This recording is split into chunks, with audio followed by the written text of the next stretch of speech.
과학계 이론이 경쟁에서 나타나는 형태 중에 한 가지로 직관적 리더십이라는 게 있습니다. 인투이션 이야기인데요. 제가 먼저 여러분들께 질문을 하나 던지죠. CEO라는 업이 있습니다. 아마 지금 세리 CEO를 보시는 여러분들이 다 이제 CEO를 하시든지 안 그러면 조만간 되실 분 또는 조직의 장이나 책임을 맡고 계시는 분인데요. 이 CEO업이라는 게 과연 과학에 가깝습니까? 예술에 가깝습니까?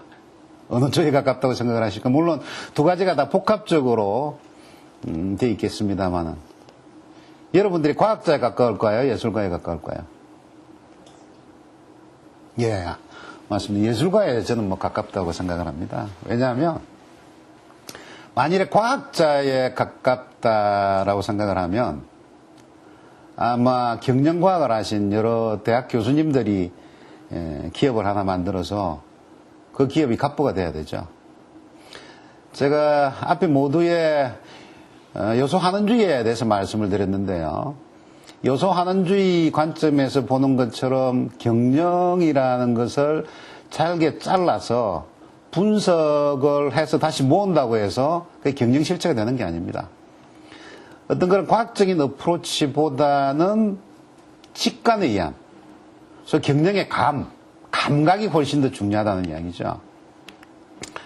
그 모나리자 이야기를 하나 제가 해보겠습니다. 이 모나리자가 이쁘다는 사실은 누구나 다 알죠. 그런데 이 모나리자가 왜 이쁘다라는 것을 과학적으로 분석을 했다고 가정을 해보죠. 만일에 모나리자의 눈이 얼굴 전체 위에서 3분의 1 있고 얼굴의 폭이 길이에 5분의 4고 이런 식으로 과학적으로 분석을 해서 그거를 거꾸로 리버스 엔지니어링을 한다라고 해서 모나리자의 얼굴이 나올까요? 나오지 않습니다. 그러니까 아름답지만 설명을 할 수가 없는 영역이 바로 예술의 영역입니다. 과학의 영역은요, 알기도 하고 설명을 할 수 있는 분야가 과학의 영역이죠. 그래서 이 경영에서는 물론 과학적인 어프로치보다는 이 직관적인 어프로치가, 예술적인 어프로치가 또 훨씬 더 중요하다라는 의미를 가집니다. 헨리 민츠버거, 이 경영학의 대가죠. 이분이 이 경영자에 대해서 분석을 했습니다. 이분이 연구를 할 때 세운 가설이 몇 가지가 있는데요. 첫 번째가 경영자는 심사숙고를 하고 체계적으로 경영을 세울 것이고 또 경영자에게 필요한 여러 가지 정보는 공식적인 시스템을 통해서 획득을 하고 경영의 영역은 과학이고 경영자는 전문직이다 라는 가설을 세웠습니다. 그래서 많은 케이스를 가지고 실전 연구를 했는데 그 답은 정반대로 나왔습니다. 경영자들은요, 심사숙고를 하고 체계적인 계획을 세우는 게 아니라 8시간 동안에 583가지의 활동을 하는데 50% 이상이 채 9분 이상 지속되지 못한다. 그리고 경영자들은 필요한 정보를 공식적인 정보 시스템 채널을 통해서 획득을 할 것이라고 가설을 세웠는데 실제 조사를 해보니까 결과는요, 78%의 정보를 구두 커뮤니케이션에 의존을 한다. 예를 들어서 담당 임원이나 과장을 불러서 이거 어떻게 됐어? 저거 어떻게 됐어? 해서 그 자리에서 바로 의사결정을 내린다는 거죠. 그리고 경영자들은 의사결정을 내릴 때 치밀한 분석을 통해서 하기보다는 머릿속에 마음속에 있는 여러 가지 잡동사니 정보를 직관적으로 연결을 해서 판단을 하더라 라고 하는 거죠. 이 모든 실상을 종합해서 말씀을 드리면 과학보다는 예술에 훨씬 가깝다라는 거죠. 직관으로 경영을 한다는 겁니다. 우리나라도 그런 케이스들이 참 많습니다. 예를 들어서 지금 돌아가신 정주영 회장님 케이스를 볼까요? 물막이 공법입니다. 댐을 샀는데요. 물살이 워낙 빠릅니다. 그래서 지금 나와 있는 공법으로 아무리 해도 해법이 안 나오는 거죠. 근데 이분이 조선소를 해보셨으니까. 그러니까 낡은 배 한 척을 가져와서 그 댐이 서로 트여 있는 사이에 배를 침몰을 시키는 거 아닙니까? 그래서 물살을 막고 그 물살이 막혔을 때 그게 물막이 공사를 하는 거거든요. 그래서 어떤 분이 말씀하시길래 이런 물막이 공법이라는 것 자체가 최근에 이 새로운 이 건축 기법으로 자리매김을 했다는 이야기거든요. 그리고 이런 공법으로 실제 이런 식으로 댐마기 공사를 한 케이스도 몇 가지 있다라고 저도 이야기를 들었습니다. 웰치 회장의 넘버1으로 넘버2 뭐 이런 거 한번 볼까요? 실제 그 제너럴 일렉트릭에 이제 여러 가지 자료를 모아놓은 데 가보면요. 웰치 회장이 만들었다는 여러 가지 뭐 이론들, 넘버1, 넘버2라든지 워크아웃이라든지 이런 프로그램들 보면 웰치 회장이 식당에서 식사를 하다가 이 성광처럼 스치는 이 아이디어를 이 냅킨에다가 그림을 그리고 이거 가지고 넘버1으로 넘버2로 했다는 거 아니겠습니까? 이런 식으로 여러 가지 뭔가 과학적으로는 설명을 할 수가 없지만 이 직관적으로 느낄 수 있는 이런 해안을 가지고 경영을 했다는 거죠. 그렇다고 해서 이 직관이라는 게 분석하고는 상충적인 관계가 아닙니다. 다시 말씀드리면 여러 가지 분석이 쌓인 위에 직관을 발휘를 해야 된다는 거죠. 우리가 지식 경영에서 흔히 하는 이야기가 있습니다.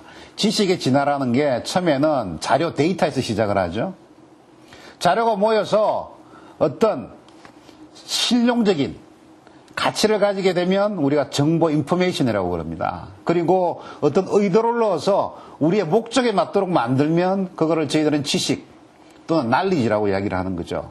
거기에서 많은 경험과 또 고생과 한계 상황과 고민과 이런 게 더해진 게 저희들은 지혜, 위즈덤이라고 그러거든요. 뭔가 지혜가 나오려고 그러면 기본적으로 그 바탕에 정보와 지식이 깔려야 됩니다. 정보와 지식이 없이 지혜가 나올 수가 없는 거죠. 직관도 마찬가지입니다. 직관도 그냥 점을 치듯이 이렇다 저렇다 하는 것이 아니라 직관이 나오기 위해서는 수많은 분석과 과학적인 여러 가지 데이터가 백업이 된 후에 그 위에 오랜 동안의 경험, 한계 상황 이런 것들이 겹침으로써 직관이 길러진다는 거죠. 다시 말씀드려서 직관의 바탕에는 철저한 학습이 있다는 겁니다. 크로노스 타임이라는 거하고 카이로노스 타임이라는 게 있습니다. 예를 들어서 이제 애를 낳는 경우를 이야기를 하면 임신기간 그 10달을 저희들은 크로노스 타임이라고 그러고 그다음 애를 낳는 바로 그 순간을 저희들은 카이로스 타임이라고 그럽니다. 근데 많은 경우에 저희들은 카이로스 타임만 보고 애를 놓는 순간을 보고 애 낳는 것이 아무것도 아니구나 라고 착각을 할 수가 있지만 이런 카이로스 타임이 오기 위해서는 10달이라는 크로노스 타임이라는 게 필요하다는 거죠. 그래서 직관이 바라기 위해서는 끝없는 노력과 학습과 지식의 축적이 바탕이 돼야 되는 겁니다. 저희들이 이제 여러 가지 재미난 이야기를 하면서 어떤 발견이라는 게 아주 우연하게 일어났다라고 이야기를 많이 합니다만은 그 순간만 보면 우연하게 발견이 일어나는 거죠. 근데 그 전체 과정을 보면 그런 대발견이라는 게 그렇게 쉽게 일어나지 않습니다. 뉴턴의 만류력이라든지 페니실린이라든지 합성고무의 발명 이런 모든 것들이 오랜 동안의 고생과 노력과 고심을 통해서 그 끝에 아주 우연한 계기로 발견을 이룬 거거든요.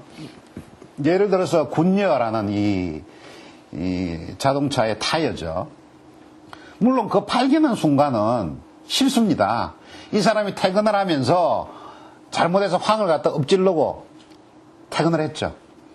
근데 다음날 아침에 와보니까 황하고 고무하고 뭔가 결합이 돼서 굉장히 탄탄하고 이 효과적인 이런 타이어가 만들어졌단 말이죠. 그 순간만 보면 우연한 발견이죠. 근데 그런 고무를 발견하기 위해서 10년 동안의 허송세월을 했고 피곤해 지쳐서 퇴근하면서 황을 쏟은 거죠. 이런 작은 실수로서 큰 발견이 되는 이런 경우에도 보면 그 앞에 많은 노력과 경험과 축적과 학습이 따랐다는 거죠. 이러한 직관은요, 기업가 정신하고도 깊은 관련성을 갖습니다. 뭔가 도전을 하고 새로운 것을 일궈내는 사람들, 저희들은 기업가, 엔트러프레니어라고 부르거든요. 근데 저희들이 뭔가 새로운 것에 도전을 하고 새로운 것을 일궈내는 과정을 보면요, 이거 역시 직관이 필요합니다. 만일에 새로운 것을 일구고 새로운 것을 도전하는데 합리적인 방법으로 접근을 한다고 가정을 해보십시오. 그러면 나뿐만이 아니라 누구나 다 그런 합리적인 절차를 통해서 뭔가를 시도를 하고 노력을 할 거 아니겠습니까? 그러면 이 시장 자체가 블루오션이 아니라 레드오션이죠. 누구나 다 합리적인 절차와 프로세스를 통해서 그 사업을 발굴을 했을 것이고 거기에 뭔가 참여를 했을 거란 말이죠. 그럼 그런 합리적인 절차를 밟은 과정은 굉장히 논리적일지 모르지만 그 결과는 이미 레드오션으로 들어간다는 거죠. 남들이 뭔가 알 수 없고 또 논리적인 합리적인 절차로 발견할 수 없는 영역을 직관을 통해서 발견할 수 있어야 그 부분이 바로 블루오션이 되는 겁니다. 그래서 이런 직관이 기업과 정신, 기업과와 깊은 관련성을 갖게 되는 거죠. 그래서 이런 직관이라는 영역은요, 경영에 있어서 어떤 과학적인 영역이라기보다는 예술가적인 영역, 그리고 수많은 지식과 경험과 연륜과 또 한계 상황에서 길러지는 것이 바로 직관이라고 생각을 합니다.